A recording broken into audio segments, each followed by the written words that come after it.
Hello, Beyblade fans, and it is time for another Phoenix battle, and that being PheonixFlare Zillion 780 Wall Wedge, and his opponent, Crimson Garuda 470 Trans Point Karura Kanjiki. As I went over in my review, Burn Fujiwara decided because he couldn't snuff up anymore, he decided, I'm just going to join Zero. Because they gave me a Beyblade. One. And the fangirl, Karura Kanjiki. Crimson Garuda. Here we go. Not a good start for Karura. Now she finally... Oh, there we go. Big hit from Karura.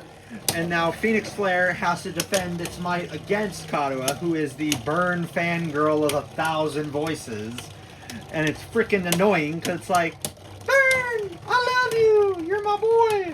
And then Burn's like, I don't want to be around you. Speaking of, where's my UX unicorn and Sphinx?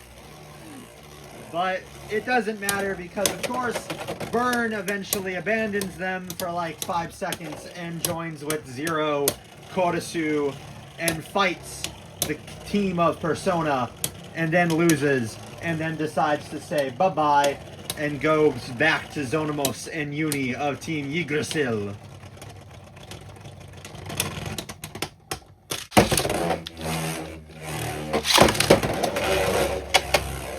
We really need to see more of the teams than the teams that we have seen, because like Team Goldius should fight. Like, I know they're part of a different tower or whatever, but they should fight in the X tower. Like, that would be fun. We need to go back to X tower stuff.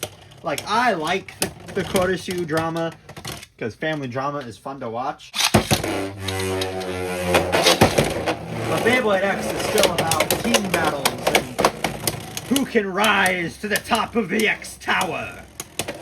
But we haven't had that, and I'm glad that the next episode of Beyblade X is going back to the roots that we need for it to proceed and for Pendragon to evolve as a team without their dear Chrome Ryugu.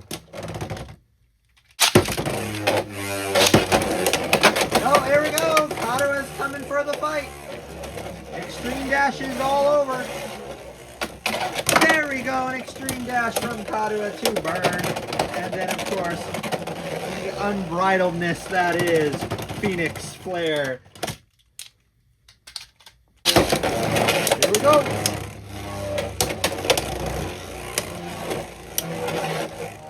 I'm surprised Transpoint isn't moving all crazy like it normally does.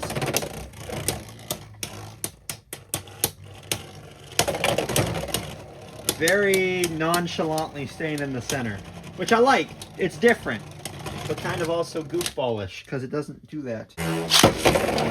Now it goes.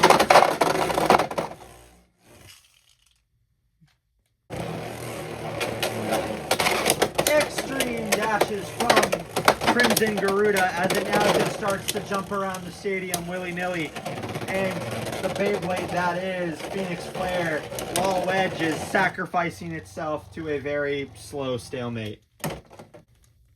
And that was the battle of Crimson Garuda and PheonixFlare. Garuda does what it does best and jumps around the stadium with Trans Point. There was a lot of times where it was just staying in that center, keeping the center's position, while PheonixFlare was on the outside, self-bursting and getting destroyed.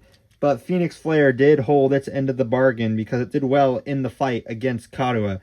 And of course, Wall Wedge is still a persistent trouble that we will get around and try to figure out how it can win a battle if it can even survive 2 seconds of a Beyblade going boom, boom, boom, boom, boom. But that was the battle between Karura Kanjiki and Burn Fujiwara, PheonixFlare, and Crimson Garuda. And if you like this video, please consider subscribing and liking and commenting, and I will see you in the next one.